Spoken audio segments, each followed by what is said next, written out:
Hello दोस्तों, आप सभी का स्वागत है आपके अपने चैनल प्रैक्टिस विद एचएस में। जैसा कि आप लोगों को पता है, हम लोग ने भी एमआर के प्रैक्टिस सेट सॉल्व कर रहे थे। 6 तक हम लोग कंप्लीट कर चुके हैं। 7वें का हम लोग मैथ और जीके कंप्लीट कर चुके हैं। आज हम लोग साइंस पढ़ना शुरू करेंगे। तो चलिए वीडियो शुरू करते हैं। जैसे कि आप लोगों को पता है, मैं ये क्वेश्चन पहले से लिख कर रखता हूँ। इससे क्या होता है, इससे जो है सही से दिखाई भी देता है और समझाने में सही भी रहता है। तो चलिए वीडियो शुरू करते हैं आज का। ठीक है, अगर आप लोगों चैनल पे नए हैं तो चैनल को सब्सक्राइब ज़रूर कर लीजिएगा। चलिए बढ़ते हैं वीडियो की तरफ। तो इसमें जो यहाँ तक हम लोग कंप्लीट कर चुके थे मैथ। अब हम लोग साइंस शुरू करने जा रहे हैं। तो पहला क्वेश्चन है, गन पाउडर में होता है। इसका मतलब है गन पाउडर क्या होता है। तो आप लोग आंसर देने की कोशिश करिए, फिर मैं आंसर दूंगा। तो जैसे कि आप लोगों को पता है कि पोटेशियम नाइट्रेट जो होता है वो होता है गन पाउडर। ठीक है, पोटेशियम नाइट्रेट।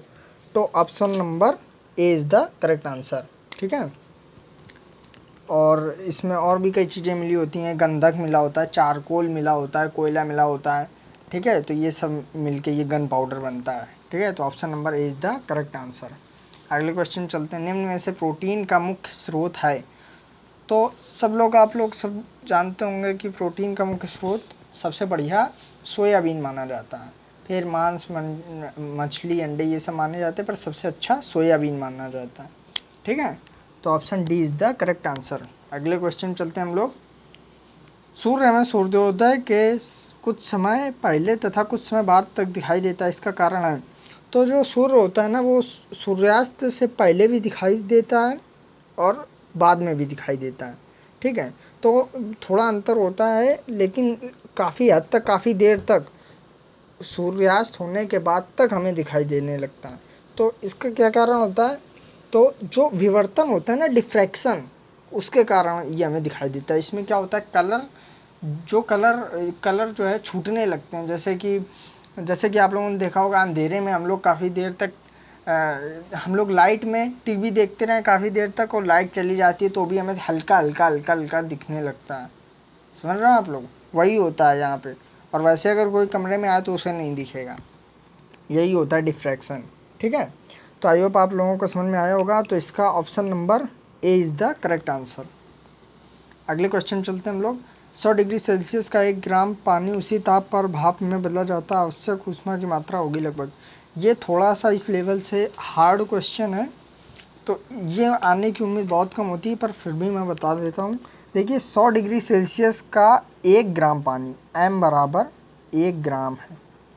ठीक है, 100 डिग्री सेल्सियस का 1 ग्राम पानी उसी ताप पर भाप में बदला जाता है।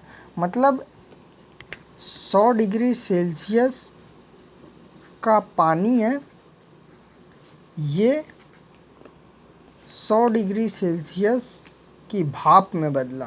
भाप 100 डिग्री सेल्सियस का पानी है, और वही पानी 100 डिग्री सेल्सियस की भाप में बदल गया। तो इसमें जो ऊष्मा लगी वो पूछ रहा है। तो ध्यान रखिएगा, पानी से भाप में बदल रहा है। ठीक है, इसका मतलब पानी से भाप में बदल रहा है। तो जब कुल ऊर्जा होती है ना, कुल ऊष्मा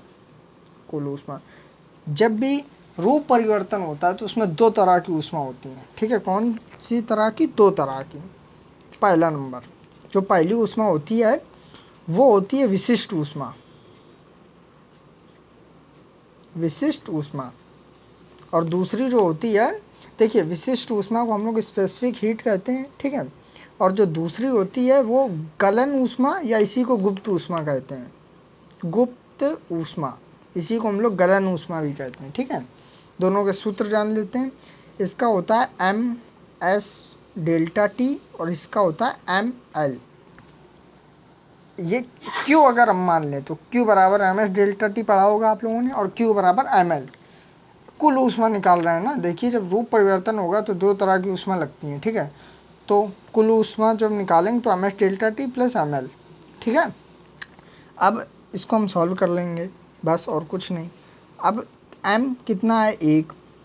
S कितना है? देखिए, S कितना है, तो जो उसकी 100 डिग्री सेल्सियस पानी की जो विशिष्ट ऊष्मा होती है वो 4.2 जूल होती है। कितनी?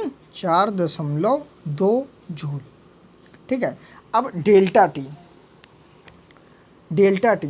तो डेल्टा टी देखो 100 डिग्री सेल्सियस का 1 ग्राम पानी उसी ताप पर, मतलब 100 डिग्री सेल्सियस का पानी और 100 डिग्री सेल्सियस की ही वाष्प पर, जब हम इनका अंतर निकालेंगे तो 0। ये देखिए 100 माइनस 100, डेल्टा टी का मतलब ये होता है ना, बाद वाली ऊष्मा माइनस पहले वाली ऊष्मा, तो ये आ गया 0।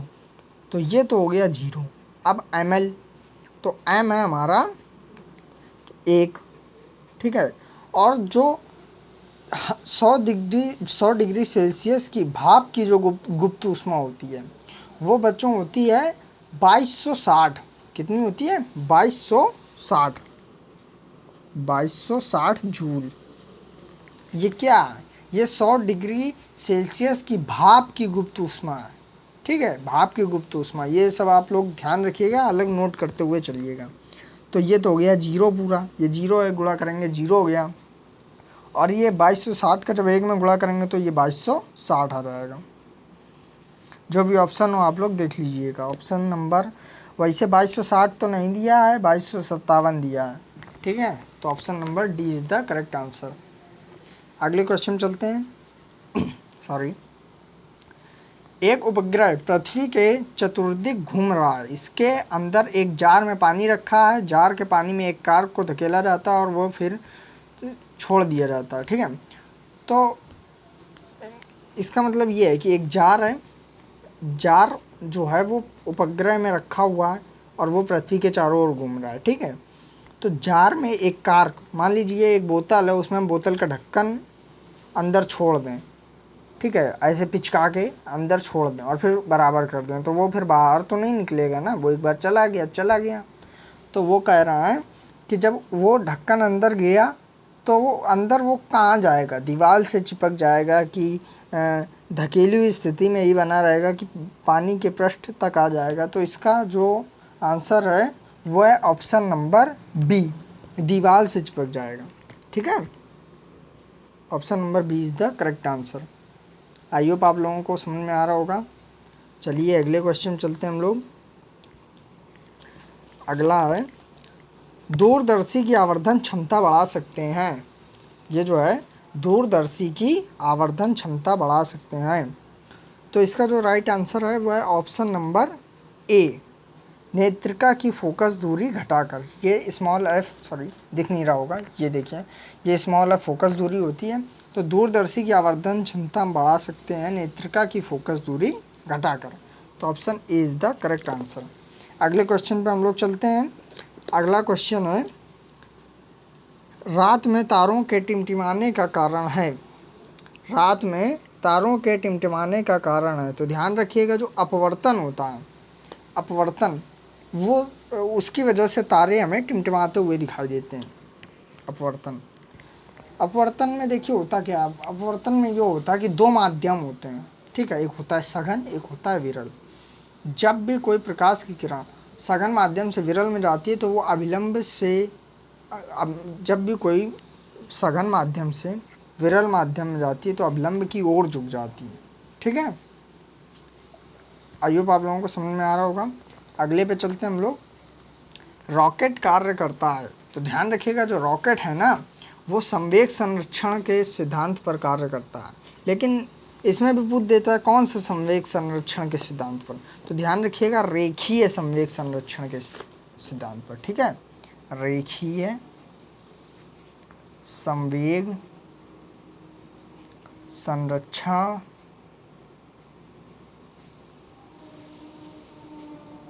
के सिद्धांत पर, रेखीय संवेग संरक्षण के सिद्धांत पर।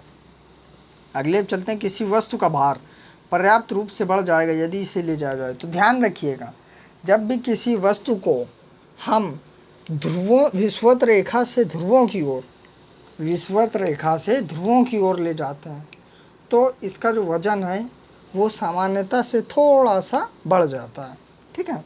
तो इसको हम लिख सकते हैं ध्रुव की ओर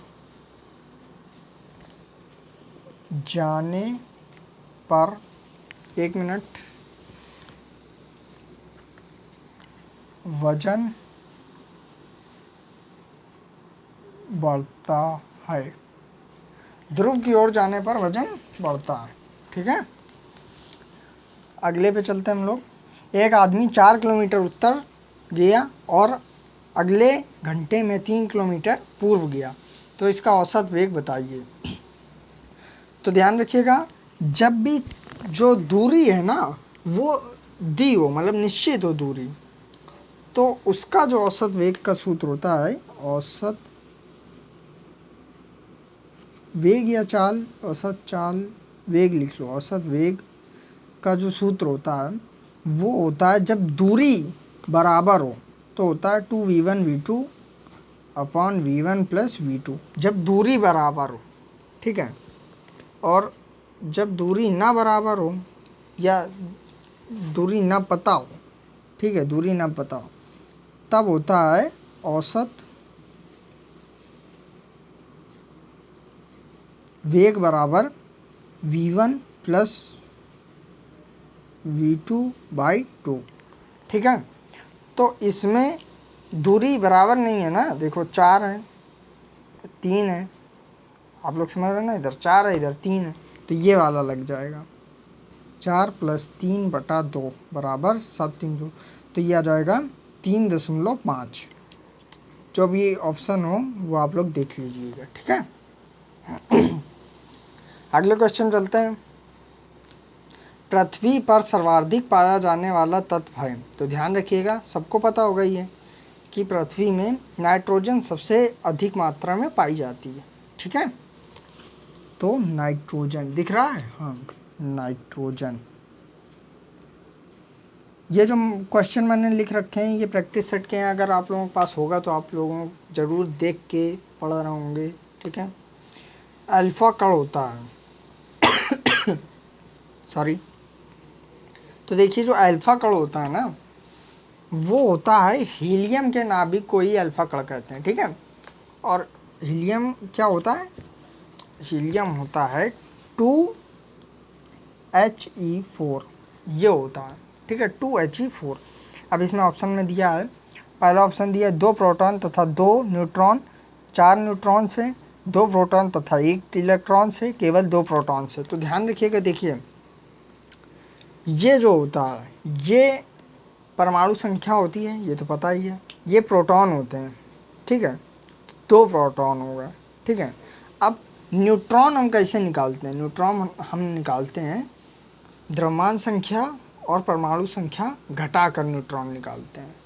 4 - 2 = 2, इसका मतलब 2 प्रोटॉन है और 2 न्यूट्रॉन है।